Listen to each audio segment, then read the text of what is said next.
Mesdames, Messieurs, bonsoir et bienvenue à cette édition de 20 heures.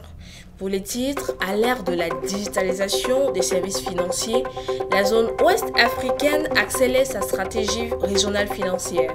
Cette semaine, l'on a noté un taux de 33% pour le Togo.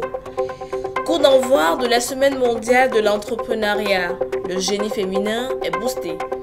La culture est tout ce qui nous reste quand on a tout oublié. Cette semaine, le Sénégal a reçu de la France son sabre historique, symbole de son héritage et de son engouement.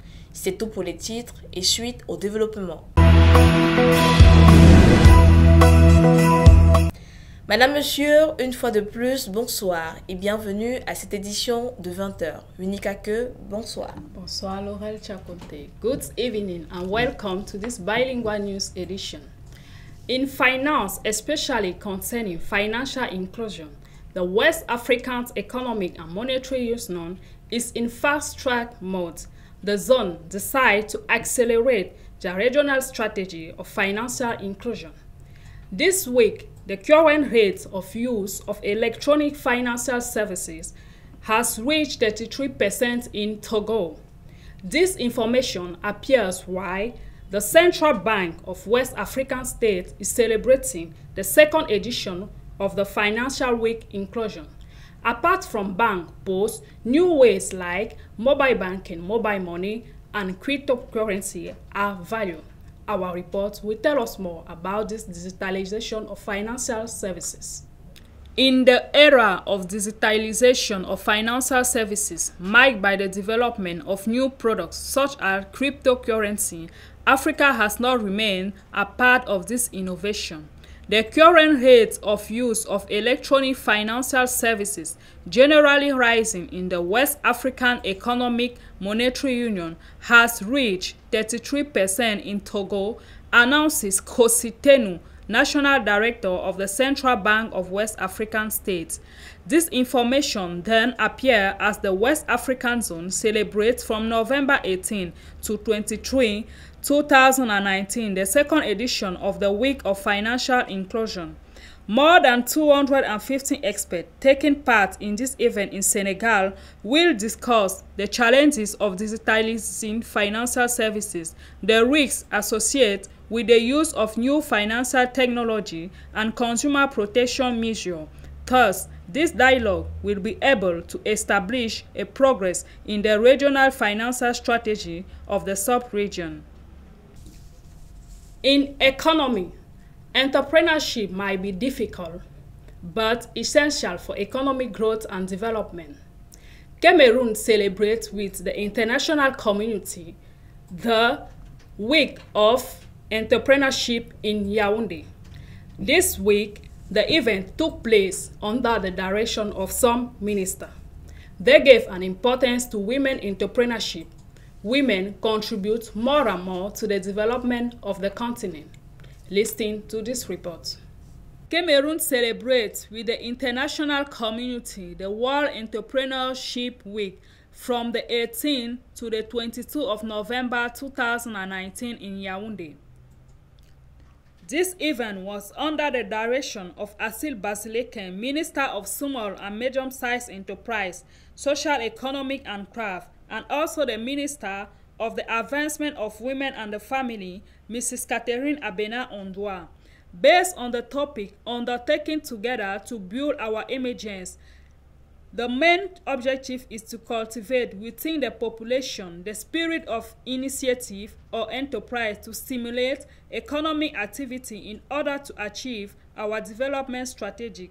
It is therefore at the International Center of Crafts in Yaoundé that this first edition takes place, during which an emphasis is placed on women entrepreneurship. Women contribute for more than 50% to the development of the continent. En Afrique, la zone ouest africaine a décidé d'accélérer sa stratégie régionale financière.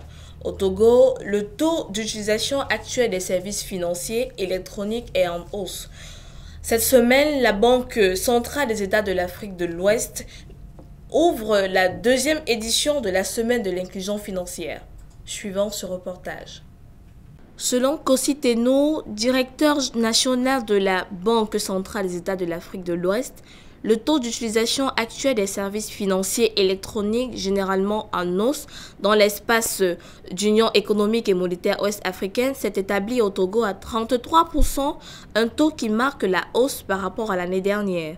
Ces données ont été révélées alors que s'annonce du 18 au 23 novembre prochain la deuxième édition de la Semaine de l'inclusion financière dans l'Union économique et monétaire ouest-africaine autour du thème « La digitalisation au service de l'inclusion financière », enjeu pour le secteur financier et les États membres de l'UEMOA. L'objectif principal de cette édition est d'échanger avec les parties prenantes sur les enjeux de la digitalisation des paiements pour le secteur financier et les États membres de l'UEMOA, les risques liés à l'utilisation des nouvelles technologies financières ainsi que les mesures à mettre en œuvre pour protéger les consommateurs des services financiers. Cette édition donnera l'occasion de proposer des échanges qui pourront davantage porter sur le financement des sous-régions, également assurer une optimisation du temps, de l'argent et faciliter les transactions financières. La première semaine de l'entrepreneuriat s'est ouverte ce lundi 18 novembre à Yaoundé. Près de 300 000 petites et moyennes entreprises sont présentes sur le terrain fertile de l'entrepreneuriat au Cameroun dans le but d'apprendre des uns, des autres et de l'État camerounais. Dans un système néolibéral qui régit aujourd'hui l'économie mondiale et s'appuie entre autres principes sur le renforcement de la concurrence, le rôle central du secteur privé dans la création des emplois, le Cameroun, pour la première fois, se joint à la communauté internationale pour célébrer la Semaine mondiale de l'entrepreneuriat. À cet effet, le ministre des PME, de l'économie sociale et de l'artisanat organise la première édition de la Semaine mondiale de l'entrepreneuriat du 18 au 23 novembre 2019 à Yaoundé. Le thème retenu, c'est « Entreprendre ensemble pour bâtir notre émergence ». L'objectif général est de cultiver au sein de la population l'esprit d'initiative ou d'entreprise permettant de stimuler l'activité économique en vue de l'atteinte des objectifs stratégiques de développement, avec pour cible principale les jeunes, les entrepreneurs, les start-up, des partenaires techniques et bien d'autres. Cette édition permettra de susciter au sein de la jeunesse scolaire et universitaire l'émulation pour l'entrepreneuriat.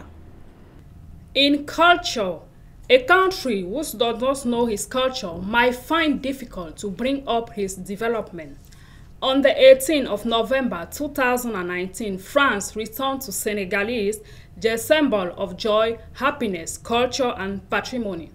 It is called the Sword Historique of Senegal. Just like the Tanguy of Cameroonian, Senegalese has received the symbol of their inheritance in order to fill up their patrimony. This report will tell us more about it. Is true, his Prime Minister, Edouard Philippe, on the 18th of November, that France returned to Senegal his historic sword. It is the sword of El Hadj Omar Tall, a great fighter of the French troops from 1857 to 1859. So, the historic sword, which is part of the Senegalese colonial inheritance, was well received by President Macky Sall in Paris. This action symbolized the engagement of Paris in the restitution of the African patrimony. In politics, the main opponent in Niger returned in the country to honor his mother's grave. He was immediately arrested to fulfill his sentence. Haman Amadou is being incarcerated in Figi prison after 3 years of exile. Niger has just initiated a political dialogue to maintain order and serenity in the country. This is the report.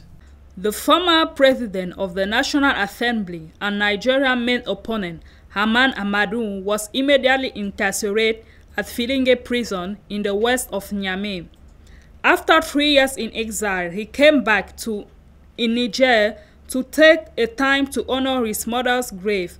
Arrested by Niamey's police, he is purged 8 months remaining of a 1-year prison sentence for a case of traffic of babies with Nigeria. This situation testifies the supremacy of justice because no one is above law. Hoping that he will be able to benefit from presidential pardon and flexible conditions of imprisonment in order to give more sense to the dialogue which is in progress in the country. La France restitue le sabre d'El Hadj Oumar Tall, cet héritage qui avait été ramené en France pendant la période coloniale. Il serait désormais exposé dans le tout nouveau musée des civilisations noires de Dakar pour le plus grand héritage de la confrérie sénégalaise. Suivant ce reportage. En visite au Sénégal, le Premier ministre français Édouard Philippe a remis dimanche au président du Sénégal Macky Sall le sabre d'Omar Saïdou Sall, une très belle pièce de fer, de cuivre, de bois qui matérialise l'histoire entre leurs pays. Cette action s'inscrit dans le cadre du respect de l'engagement de la France à restituer le patrimoine africain, patrimoine qui est un symbole fort pour le développement culturel du pays. À cet effet, la France et le Sénégal ont signé une convention prévoyant le dépôt du sabre au musée des civilisations noires de Dakar pour 5 ans. Cet accord a été signé en attendant que soit rédigée en France une loi sur la restitution proprement dite. Le retour à la case prison pour Amar Amadou. De retour d'exil, l'opposant nigérien s'est lui-même rendu aux autorités. Il avait été condamné en 2015 à 1 an de prison pour trafic de bébés. L'ancien président de l'Assemblée nationale et opposant M. Amar Amadou, avec 3 ans en exil, a décidé lui-même de mettre fin à cet exil. Amar Amadou avait été autorisé à se rendre en France pour des raisons de santé. De retour jeudi dernier, il a été de nouveau incarcéré à Filingué, à 180 km au nord de Niamey, la capitale, où il purgera sa peine à 8 mois de détention. Il avait été condamné à 1 an de prison pour trafic de bébés. Le souhait de la population est qu'il reçoive une grâce présidentielle du président de la République afin d'alléger ses conditions d'incarcération, processus qui permettra de donner du tonus au dialogue qui est en cours. In Ethiopia, members of Sidama ethnic vote for their autonomy. Voting operation began Wednesday morning in the referendum of the Sidama ethnic group. The group decided on the creation of its region in the federal state of Ethiopia. Ethiopia, Africa's second most populous country with over 100 million inhabitants, is organized into 9 semi-autonomous regions, drawn on the basis of federalism.